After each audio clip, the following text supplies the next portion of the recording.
Chapitre 41. Au bout de 2 ans, Pharaon eut un songe. Voici, il se tenait près du fleuve. Et voici, 7 vaches belles à voir et grasses de chair montèrent hors du fleuve et se mirent à paître dans la prairie. 7 autres vaches laides à voir et maigres de chair montèrent derrière elles, hors du fleuve, et se tinrent à leur côté sur le bord du fleuve. Les vaches laides à voir et maigres de chair mangèrent les 7 vaches belles à voir et grasses de chair. Et Pharaon s'éveilla.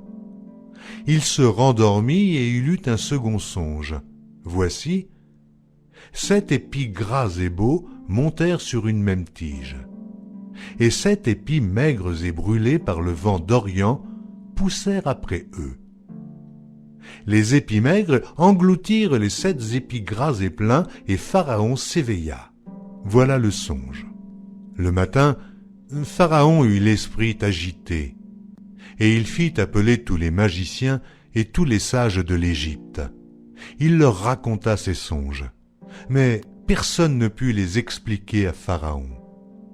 Alors le chef des échansons prit la parole et dit à Pharaon, « Je vais rappeler aujourd'hui le souvenir de ma faute. » Pharaon s'était irrité contre ses serviteurs, et il m'avait fait mettre en prison dans la maison du chef des gardes, moi et le chef des panetiers. Nous eûmes l'un et l'autre un songe dans une même nuit, et chacun de nous reçut une explication en rapport avec le songe qu'il avait eu. Il y avait là avec nous un jeune Hébreu, esclave du chef des gardes. Nous lui racontâmes nos songes, et il nous les expliqua. Les choses sont arrivées selon l'explication qu'il nous avait donnée. Pharaon me rétablit dans ma charge, et il fit pendre le chef des panetiers. Pharaon fit appeler Joseph. On le fit sortir en hâte de prison. Il se rasa, changea de vêtements, et se rendit vers Pharaon. Pharaon dit à Joseph, « J'ai eu un songe, et personne ne peut l'expliquer. Et j'ai appris que tu expliques un songe après l'avoir entendu. » Joseph répondit à Pharaon en disant, « Ce n'est pas moi. C'est Dieu qui donnera une réponse favorable à Pharaon. » Pharaon dit alors à Joseph, « Dans mon songe, voici, je me tenais sur le bord du fleuve, et voici, 7 vaches grasses de chair et belles d'apparence montèrent hors du fleuve et se mirent à paître dans la prairie. 7 autres vaches montèrent derrière elles, maigres, fort laides d'apparence et décharnées. Je n'en ai point vu d'aussi laides dans tout le pays d'Égypte. Les vaches décharnées et laides mangèrent les 7 premières vaches qui étaient grasses. Elles les engloutirent dans leur ventre sans qu'on s'aperçût qu'elles y fussent entrées, et leur apparence était laide comme auparavant. Et je m'éveillai. Je vis encore un songe, 7 épis, pleins et beaux, qui montèrent sur une même tige, et 7 épis, vides, maigres, brûlés par le vent d'Orient, poussèrent après eux. Les 7 épis maigres engloutirent les 7 beaux épis. Je l'ai dit aux magiciens, mais personne ne m'a donné l'explication. Joseph dit à Pharaon, « Ce qu'a songé Pharaon est une seule chose. Dieu a fait connaître à Pharaon ce qu'il va faire. Les 7 vaches belles sont 7 années, et les 7 épis beaux sont 7 années. C'est un seul songe. Les 7 vaches décharnées et laides qui montaient derrière les premières sont 7 années. Et les 7 épis vides, brûlés par le vent d'Orient, seront 7 années de famine. Ainsi, comme je viens de le dire à Pharaon, Dieu a fait connaître à Pharaon ce qu'il va faire. Voici, il y aura 7 années de grande abondance dans tout le pays d'Égypte. 7 années de famine viendront après elles, et l'on oubliera toute cette abondance au pays d'Égypte, et la famine consumera le pays. Cette famine qui suivra sera si forte qu'on ne s'apercevra plus de l'abondance dans le pays. Si Pharaon a vu le songe se répéter une seconde fois, c'est que la chose est arrêtée de la part de Dieu, et que Dieu se hâtera de l'exécuter. Maintenant que Pharaon choisisse un homme intelligent et sage, et qu'il le mette à la tête du pays d'Égypte. Que Pharaon établisse des commissaires sur le pays pour lever 1/5 des récoltes de l'Égypte pendant les 7 années d'abondance. Qu'il rassemble tous les produits de ces bonnes années qui vont venir.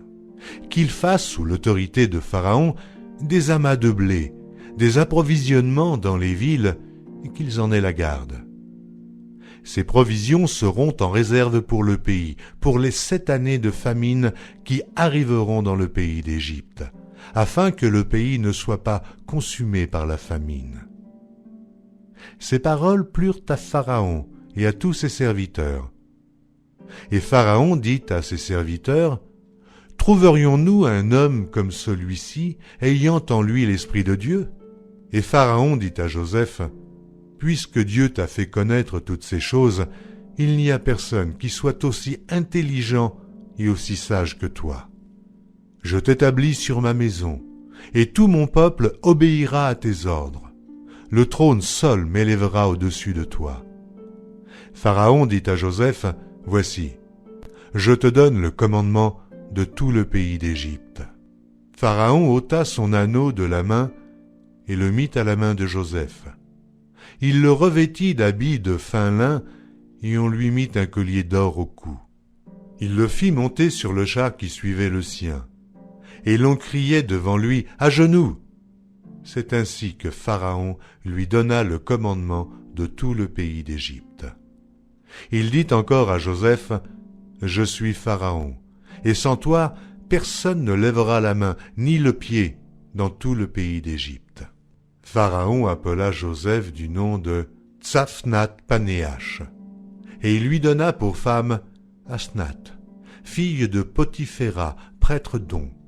Et Joseph partit pour visiter le pays d'Égypte. Joseph était âgé de 30 ans lorsqu'il se présenta devant Pharaon, roi d'Égypte, et il quitta Pharaon et parcourut tout le pays d'Égypte.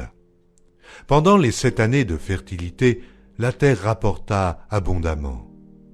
Joseph rassembla tous les produits de ces 7 années dans le pays d'Égypte. Il fit des approvisionnements dans les villes, mettant dans l'intérieur de chaque ville les productions des champs d'alentour. Joseph amassa du blé comme le sable de la mer, en quantité si considérable que l'on cessa de compter, parce qu'il n'y avait plus de nombre. Avant les années de famine, il naquit à Joseph 2 fils, que lui enfanta Asnath, fille de Potiphéra, prêtre d'On. Joseph donna au premier-né le nom de Manassé, car, dit-il, « Dieu m'a fait oublier toutes mes peines et toute la maison de mon père. » Et il donna au second le nom d'Éphraïm, car, dit-il, « Dieu m'a rendu fécond dans le pays de mon affliction. » Les 7 années d'abondance qu'il y eut au pays d'Égypte s'écoulèrent. Et les 7 années de famine commencèrent à venir, ainsi que Joseph l'avait annoncé.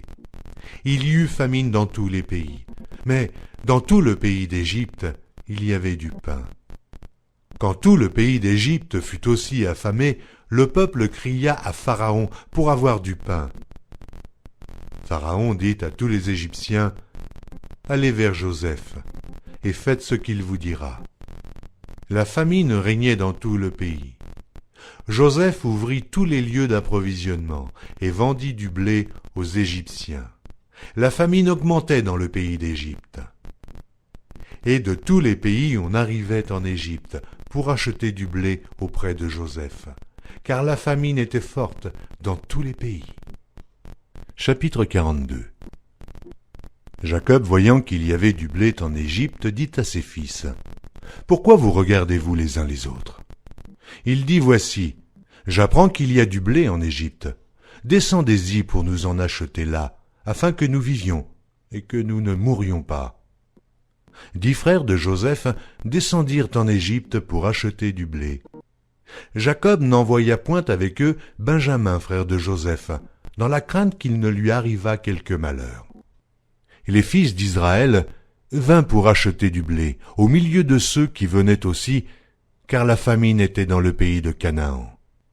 Joseph commandait dans le pays, c'est lui qui vendait du blé à tout le peuple du pays. Les frères de Joseph vinrent et se prosternèrent devant lui, la face contre terre. Joseph vit ses frères et les reconnut, mais il feignit d'être étranger pour eux. Il leur parla durement et leur dit « D'où venez-vous » Ils répondirent « Du pays de Canaan, pour acheter des vivres. » Joseph reconnut ses frères, mais eux ne le reconnurent pas. Joseph se souvint des songes qu'il avait eus à leur sujet, et il leur dit « Vous êtes des espions, c'est pour observer les lieux faibles du pays que vous êtes venus. » Ils lui répondirent « Non, mon Seigneur, tes serviteurs sont venus pour acheter du blé.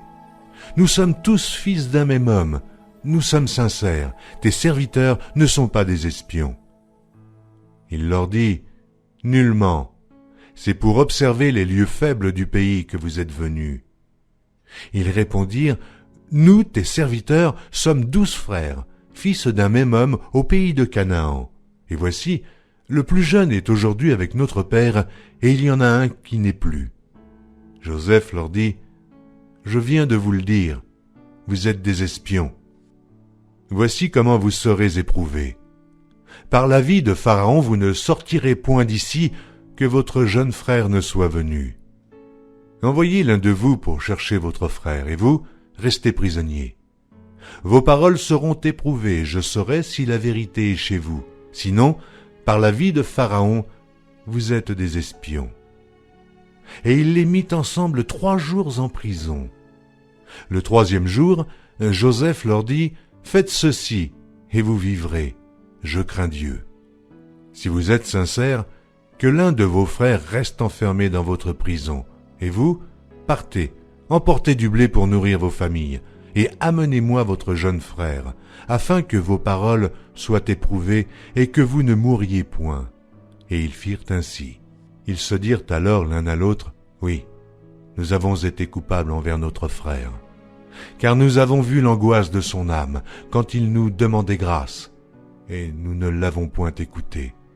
C'est pour cela que cette affliction nous arrive. » Ruben, prenant la parole, leur dit, « Ne vous disais-je pas, ne commettez point un crime envers cet enfant. Mais vous n'avez point écouté, voici, son sang est redemandé. » Ils ne savaient pas que Joseph comprenait, car il se servait avec eux d'un interprète. Il s'éloigna d'eux pour pleurer. Il revint et leur parla. Puis il prit parmi eux Siméon et le fit enchaîner sous leurs yeux. Joseph ordonna qu'on remplît de blé leurs sacs, qu'on remît l'argent de chacun dans son sac, et qu'on leur donna des provisions pour la route. Et l'on fit ainsi. Ils chargèrent le blé sur leurs ânes et partirent. L'un d'eux ouvrit son sac pour donner du fourrage à son âne, dans le lieu où ils passèrent la nuit, et il vit l'argent qui était à l'entrée du sac.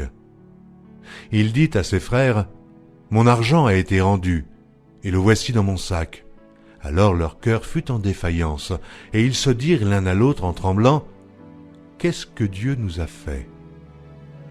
Ils revinrent auprès de Jacob, leur père, dans le pays de Canaan, et ils lui racontèrent tout ce qui leur était arrivé. Ils dirent, « L'homme qui est le seigneur du pays nous a parlé durement. Il nous a pris pour des espions. Nous lui avons dit, nous sommes sincères, nous ne sommes pas des espions. Nous sommes 12 frères, fils de notre père, l'un n'est plus, et le plus jeune est aujourd'hui avec notre père au pays de Canaan. Et l'homme qui est le seigneur du pays nous a dit, voici comment je saurai si vous êtes sincères. Laissez auprès de moi l'un de vos frères, prenez de quoi nourrir vos familles, partez, et amenez-moi votre jeune frère. Je saurai ainsi que vous n'êtes pas des espions, que vous êtes sincères. Je vous rendrai votre frère, et vous pourrez librement parcourir le pays. » Lorsqu'ils vidèrent leur sac, voici, le paquet d'argent de chacun était dans son sac. Ils virent, eux et leur père, leur paquet d'argent, et ils eurent peur. Jacob, leur père, leur dit, « Vous me privez de mes enfants. Joseph n'est plus, Siméon n'est plus, et vous prendriez Benjamin. C'est sur moi que tout cela retombe. » Ruben dit à son père, « Tu feras mourir mes 2 fils, si je ne te ramène pas Benjamin.